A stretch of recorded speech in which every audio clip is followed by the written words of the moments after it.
E agora, em um parecer da Consultoria Legislativa do Senado, concluiu que a indicação de Eduardo Bolsonaro para a Embaixada Brasileira em Washington seria nepotismo. Precisa ir muito longe, né? Muito a fundo para caracterizar assim, né? A indicação do filho do presidente ainda não foi oficializada, mas há já muitas tratativas com os senadores, né? Inclusive com o comando do próprio presidente do Senado, Davi Alcolumbre. Segundo a avaliação desses consultores, o cargo é comissionado, o que impede a indicação de parentes até o 3º grau. O parecer levou em consideração um decreto de 2010 e uma decisão do Supremo de 2008. Mas nada disso certamente vai impedir aí a insistência do presidente em indicar o filho, principalmente depois do aval do governo norte-americano. Vocês não acham? Pois é, o presidente é um erro gravíssimo, né? Essa nomeação ou essa indicação do próprio filho.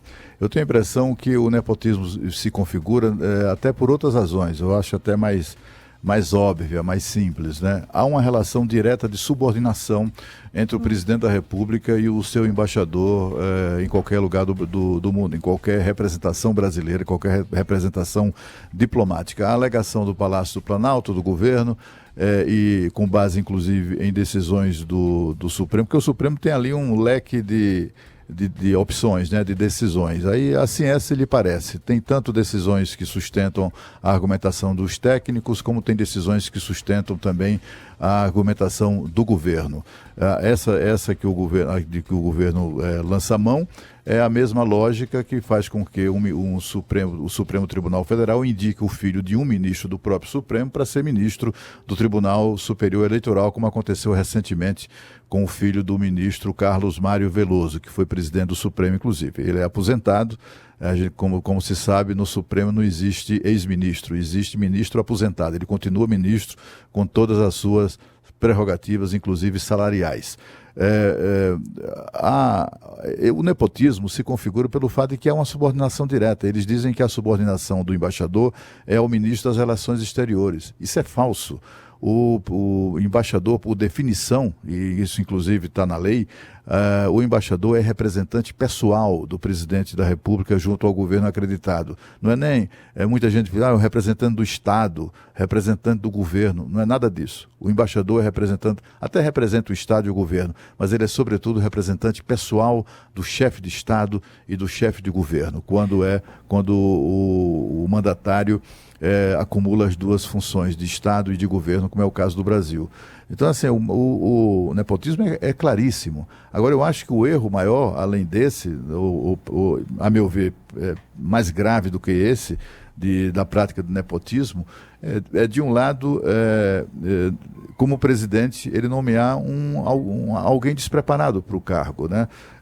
Diplomacia não é para amadores.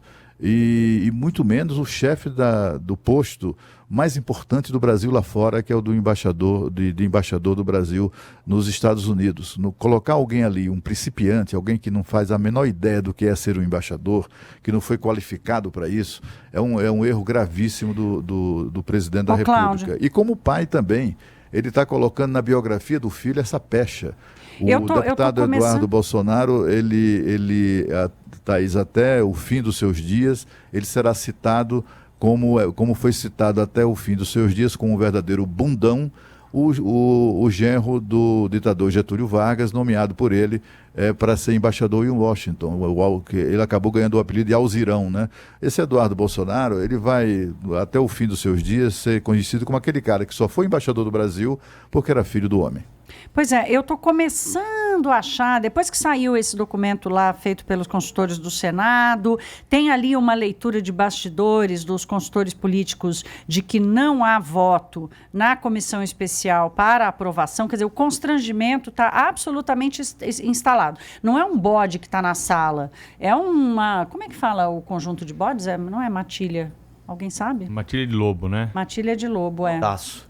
Um bodaço, É um monte de bode na sala ao mesmo tempo, quer dizer, uma coisa que vai causar matilha um constrangimento. Matilha de cão. Alcateia de lobo, povo aqui lembra tudo de português. Mas, enfim, vamos voltar aqui para a questão, que eu lendo os jornais nesse fim de semana, conversando com a turma lá de Brasília, eu estou começando a sentir que o governo vai ter uma derrota nisso. Agora, nós vamos ter que saber como é que, pessoalmente, o presidente Bolsonaro vai tocar essa história, porque, afinal de contas, foi uma atitude pessoal dele, né? Intempestiva, quase que intempestiva. Como é que ele vai assumir essa briga? Quanto é que ele vai estar disposto a esgarçar essa confusão? Hoje, por exemplo, tem notícia nos jornais de que vai começar a liberar dinheiro para senador, para poder contar com voto a favor do Eduardo Bolsonaro. Quer dizer, como é que vai se dar essa batalha política para a aprovação dessa loucura que é o menino lá na Essa não embaixada? É uma derrota de um projeto, não é, Thaís? Se o Não, presidente uma da derrota República, pessoal. se o presidente da República envia um projeto qualquer para a Câmara, para o Senado e é derrotado, é parte do jogo, né? Não é Parte bom, do mas jogo. é parte do jogo.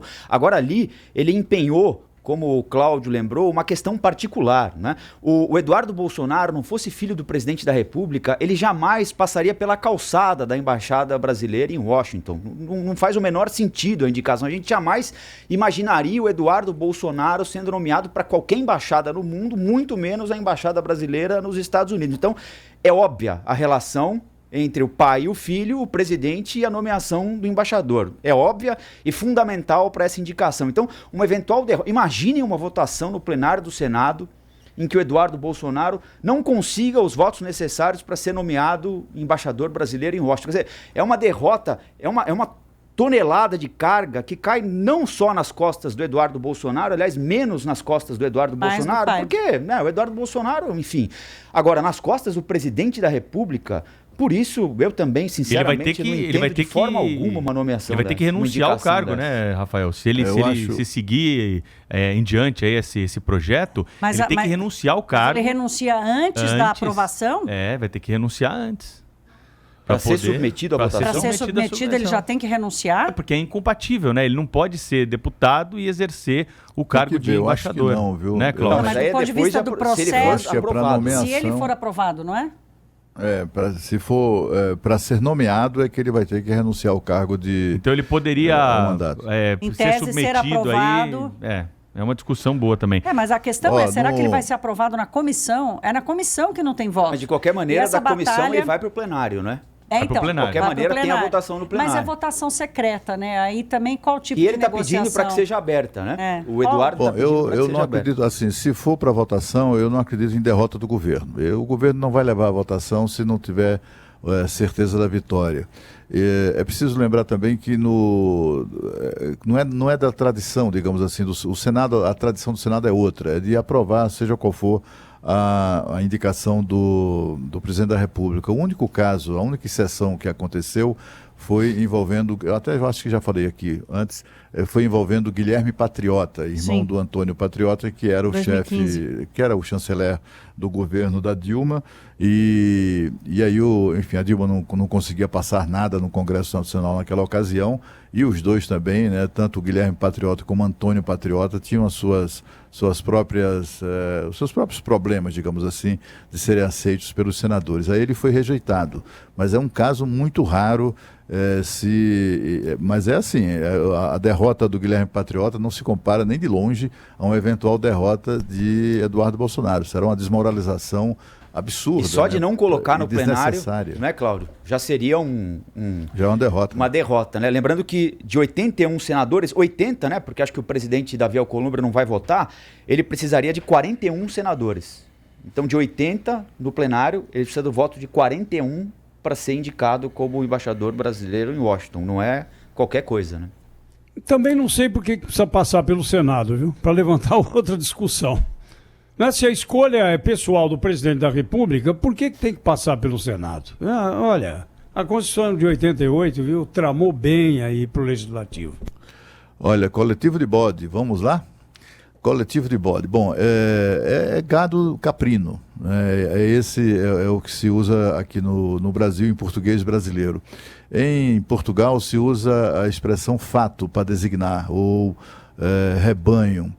Também se utiliza chibarro ou chibarrada, que é o conjunto de chibarros, que é como eles tratam Rebanho estava bom, rebanho já... Chibarrada eu gostei também. Vamos adotar aqui. Gado caprino, talvez, enfim. Em português é como? Português daqui? Gado caprino. Porque o bode faz em conjunto com as cabras, né, digamos assim. O bode e a cabra, né? Como diz lá no Nordeste, minhas tias. Mas eu gostei do rebanho essa caprino. Aí, se chamar o bode de cabra, ele fica bravo, viu, Cláudio? Como é que pode cabrito virar bode? Não tem? O bode vira uma fera.